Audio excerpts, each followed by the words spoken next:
సీతమ్మ తల్లి కష్టాలు పరాకాష్ఠకు చేరిన సమయం నుండి ఆమెకు ఆశాకిరణం కనిపించే వరకు సాగే అద్భుత ప్రయాణమిది. రాక్షస స్త్రీ అయిన త్రిజట కన్న అద్భుతమైన కళ. ఆ కళలో రాముని విజయం ఎలా కనిపించింది? నిరాశలో ఉన్న సీతమ్మ ప్రాణత్యాగం చేయాలనుకున్న తరుణంలో జరిగిన శుభశకనాలు ఏమిటి? అధైర్యంలో ఉన్నవారికి ధైర్యాన్ని, ఆపదలో ఉన్నవారికి ఆశను కల్పించే ఈ 2 సర్గల విశేషాలను ఈరోజు వివరంగా తెలుసుకుందాం. వీడియోను చివరి వరకు చూడండి. మీరు ఇంకా నా ఛానల్ని సబ్స్క్రైబ్ చేసుకోకపోతే వెంటనే సబ్స్క్రైబ్ చేసుకోండి. సీత ఆ విధంగా పలకగా రాక్షసాంగనలు తీవ్రంగా కోపించిరి. అందుకొందరు సీత మరణించ నిశ్చయించిందని బలవంతుడుగు రావణునకు చెప్పుటకై వెడలిరి. పిమ్మట భయంకరాకారులైన ఏకాక్షి మున్నగు రాక్షస వనితలు సీతమ్మను సమీపించి అనర్ధకములుగా ముందు చెప్పిన మాటలనే మరలా ఇట్లు పలికిరి. సీత, నీవు ఆదరమునకు తగినదానువు కావు. చచ్చెదనని పాపమున ఒడిగట్టితివే. రాక్షస స్త్రీలిప్పుడే ప్రీతిగాని మాంసమును భుజింతురు. అప్పుడట్లు రాక్షస స్త్రీలు సీతను భయపెట్టుచుండుట చూచి అప్పటి వరకు నిద్రించుచున్న వృద్ధ రాక్షసి త్రిజట అను ఆమె ఇట్లనెను. ఓ దుష్ట రాక్షస వనితలారా! జనకుని పుత్రిక, దశరథ మహారాజు కోడలు, సకల జనులకు పూజ్యురాలగు సీతను తినకుడు. అట్లు తినవలనని ఉన్నచో నన్ను తినుడు.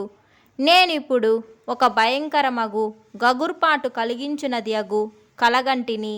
ఆ కళ రాక్షస వినాశమును, ఆమె భర్త అభ్యుదయమును సూచించుచున్నది. త్రిజట అట్లు పలుకగనే మొదట తీవ్రముగా కోపించి వెనువెంటనే భయపడిన ఆ రాక్షసాంగనలందరూ రాత్రి నీ కగుపడిన స్వప్నము ఎట్టిదో తెలుపుము అని త్రిజటను ప్రశ్నించిరి. వారి మాటలు విని త్రిజట ప్రాతకాలమున తాను చూచిన స్వప్నమెట్టిదో వివరించెను.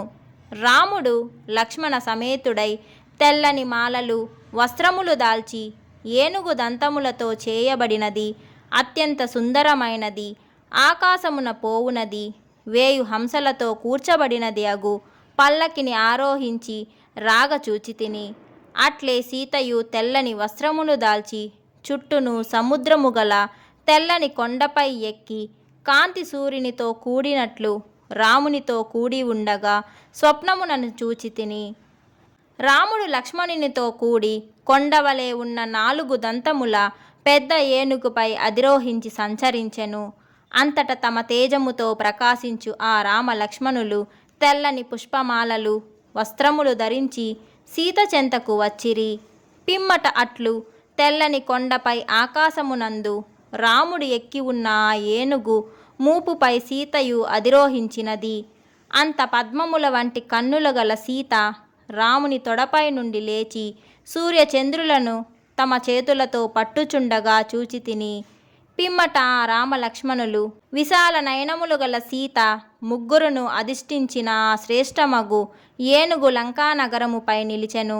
తెల్లని ఎద్దులు 8 పూంచిన రథమును అధిరోహించి రాముడి భార్యగు సీతతో స్వయముగా ఇటకు వచ్చినాడు.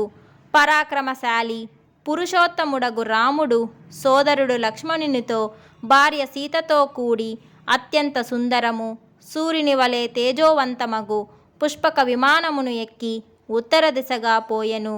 ఆ విధముగా విష్ణువునకు సాటియగు పరాక్రమము గల రాముడు సోదరుడు లక్ష్మణునితో భార్య సీతతో కూడి స్వప్నమున నాకు అగుపడినాడు.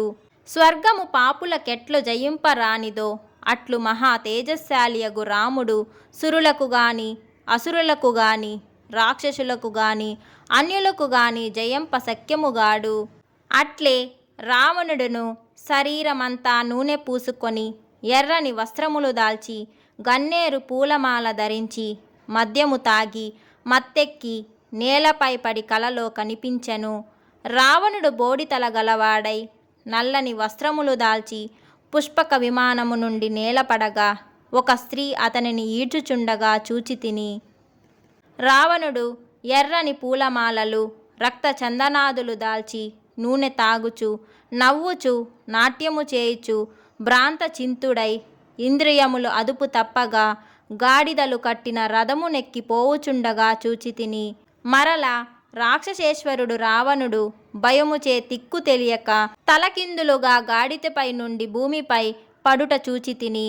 అట్లు నేలబడిన రావణుడు శీఘ్రమే లేచి భయపీడితుడై మదవివసుడై దిశములతో కూడి చెడు మాటలు పలుకుచు చెడు వాసన కలిగి సహింపరాక భయంకరమై చీకట్లతో నిండి నరకము వలెనున్న మలము బురదలో పడి శీఘ్రమే అందు మునిగెను.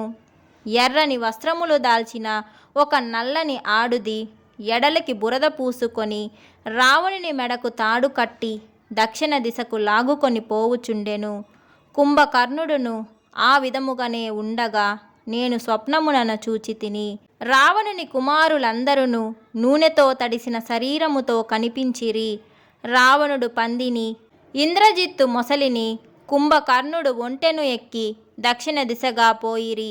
ఒక్క విభీషణుడు మాత్రం తెల్లని గొడుగు దాల్చి తెల్లని పుష్పమాలలు తెల్లని వస్త్రములు ధరించి తెల్లని చందనము శరీరమున పూసుకొని శంఖములు బేరుల ధ్వనులతో నృత్య గీతములతో నొప్పుచు పర్వతము వలె ఉన్నతమైనది మేఘ గర్జనను బోలు గింఖారము గలది 4 దంతములతో ఒప్పునది అగు దివ్య గజమును తన 4 మంత్రులతో కూడి అధిరోహించి ఆకాశమున నిలిచెను. నేనచట ఎర్రని మాలలు దాల్చి ఎర్రని వస్త్రములు కట్టుకొని తైలపానము చేయుచున్న రాక్షసుల పెద్ద గుంపును చూచితిని. వారొనర్చు గీత వాయిద్యములు ధ్వనులు వింటిని. గుర్రములు రథములు ఏనుగులతో కూడి సుందరమగు ఈ లంకా నగరపు గోపురములు బహిర్ద్వారములు విరిగి సముద్రమున పడగా కలలో చూచితిని. రావణుడు కాపాడు ఈ లంకను రాముని దూత బలశాలియగు వానరుడు ఒక్కడు తగలబెట్టగా కలలో చూచితిని. ఆ విధంగా తగులబడి భస్మావసమై ప్రవేశింపరాని లంకలో రాక్షస స్త్రీలు ప్రవేశించిరి. వారు నూనె త్రాగి పెద్ద ధ్వనితో అట్టహాసము చేయుచు నృత్యము చేయుచుండిరి. కుంభకర్ణుడు మున్నగు ఈ రాక్షస శ్రేష్ఠులందరూ ఎర్రని వస్త్రములు దాల్చి ఆవు పేడ నిలువయుండు గోతిలో పడిరి. కావున ఓ రాక్షస వనితలారా, మీరింక తొలగిపొండు, ఇచట ఇక అగుపడకడు. అచిరకాలములో రాముడు సీతను పొందును. ఆయన మిక్కిలి కోపము వహించి సకల రాక్షసులతో బాటు మిమ్ము కూడా వధించగలడు.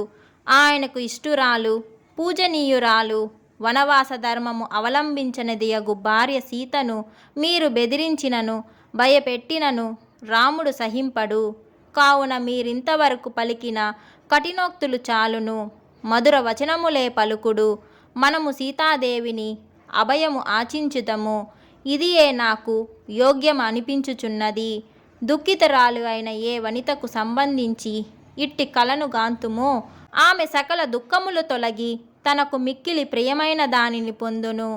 ఓ రాక్షసాంగనలారా, ఇప్పటి వరకు మనము ఈమెను బెదిరించితిమి కదా, ఇప్పుడు మమ్ము కాపాడమని ఎట్లు కోరుదమని సంకోచము వలదు. అట్లు బెదిరించి ఉన్నను కాపాడమని ఆమెను కోరుడు. రాముని వలన రాక్షసులకు గొప్ప భయము వాటిల్లునన్నది. జనకుని కూతురు సీతకు ప్రణామము చేసిన చాలును, మన అపరాధములు మన్నించి ప్రసన్నురాలగును. ఓ రాక్షసాంగనలారా, ఈమె రానున్న ఉపద్రవము నుండి మనలను కాపాడగలదు. అంతేకాదు, విశాలమగు నేత్రములు గల ఈమె అవయములలో ఇంచుకనైనా వైకల్యము గాని దుఃఖ ప్రాప్తిని సూచించు వేరొక లక్షణమును గాని కనబడుటలేదు. దుఃఖములను అనుభవింపదగినదై విమానము మున్నగు దివ్య భోగములకు తగిన ఈమె శరీరమున కాంతి ఒకంత తగ్గుటచే మాత్రమే ఈమెకి దుఃఖము కలిగినదని ఊహించుచున్నాను. రాక్షసరాజు నశించుట రాముడు జయించుట అను ఈ కార్యసిద్ధి సీతాదేవికి సమీప కాలములోనే జరుగునట్లు నాకు అగుపడుచున్నది. తామర రేకుల వలె విశాలమైన ఈమె ఎడమ కన్ను అదురుచున్నది. ఇది ఈమెకు మిక్కిలి అభిమతమగు వార్తను వినగలదని సూచించుచున్నది. మనలను రక్షింప సమర్థురాలగు ఈ సీతాదేవి ఎడమ భుజము ఆకస్మికముగా ఒకంత పులికితమై కంపించుచున్నది. ఆడ ఏనుగు తొండము వంటి ఈమె ఎడమ తొడ కొంచెము అదురుచు రాముడు శీఘ్రమే నీ ఎదుట నిలుచునని సూచించుచున్నది. కొమ్మలపైన నివసించు ఈ పింగళ పక్షి మిక్కిలి సంతోషముతో కూడినదై మాటి మాటికి మధురముగా కూయుచు సీతకు అభిమతుడగు బంధువు వచ్చునని స్వాగతము పలుకుచు రామాగమనమును చెప్పుచున్నది వలె హర్షముతో ఉన్నది. ఇట్లు వాల్మీకి మహర్షి రచించిన శ్రీమద్ రామాయణమున సుందరకాండమున 27వ సర్గము. జై శ్రీరామ్.